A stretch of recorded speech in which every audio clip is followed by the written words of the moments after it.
जीवन में कहीं कठिनाई आए तो घबराना मत, क्योंकि कठिनाई धर्म में के काम में जरूर आती है। जो भी धर्म के कार्य को करता है ना, तो बार बार दुख आता है, बार बार कठिनाई आती है।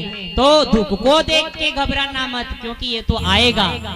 जब जब धर्म का काम होता है ना, तो इंद्र राजा भी मेघ बरसाता है, क्योंकि कठिनाई आती है। तपस्या और तप बड़ा होता है। जब जब ऋषि मुनि तपस्या करते थे ना, तो इंद्र राजा भी कांपने लगता था कि कोई ऋषि मुनि ऐसा कोई तपना कर ले जो मेरे इंद्रासन को छुड़वा ले, स्वर्ग का राजा बन जाए।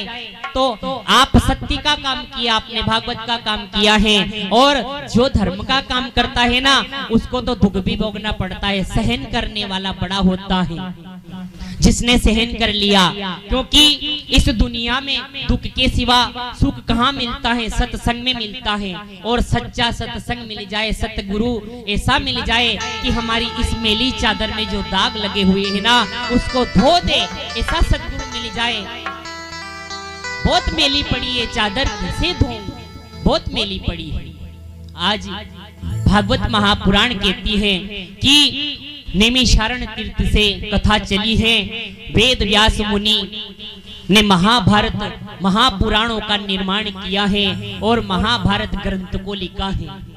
वेदव व्यास जी महाराज कहते हैं कि मेरा जन्म कैसे हुआ।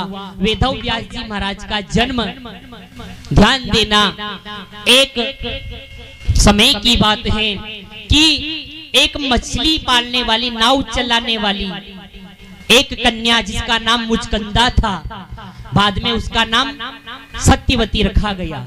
मुचकंदा एक मछुआरे की लड़की थी, वो नाव चलाने का काम करती थी। वेदव व्यास जी महाराज भगवान गजानन जी को बता रहे हैं कि हे गणपति, मेरा जन्म कैसे हुआ और कैसे महाभारत का युद्ध हुआ और कैसे भगवान कृष्ण द्वारिका में गए और कैसे राजा परीक्षित जी का जन्म हुआ, कैसे द्रौपदी का चीर हरण हुआ।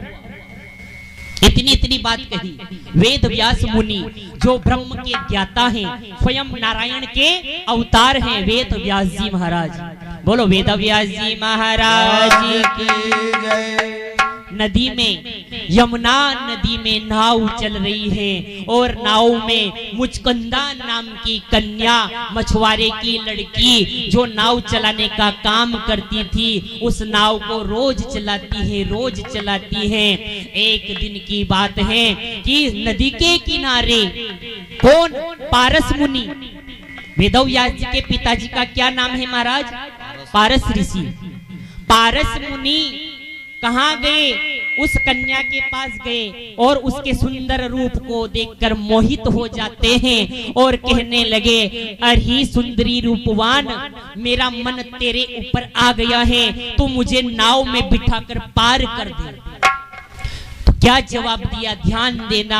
कन्या कहती है, मुचकंदा कहती है कि हे संत जी, मैं तो कन्या हूँ और कुंवारी हूँ, मेरा मन, ये तेरा मन क्या होता है? मैं तो कुंवारी हूँ, ये मन अच्छी बात नहीं है। क्यों? क्योंकि मेरा तो रोज काम है नाव में बैठकर और नाव में बैठाकर लोगों को पार करना मेरा काम है। और मैं ये काम करने लग जाऊंगी ना, मोह माया में फंस जाऊंगी ना, तो ये धंधा कौन करेगा?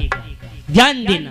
मुचकंदा ने पारस ऋषि से प्रश्न किया, तो पारस ऋषि कहते हैं कि मैं तुझे ऐसा आशीर्वाद देता हूँ कि जा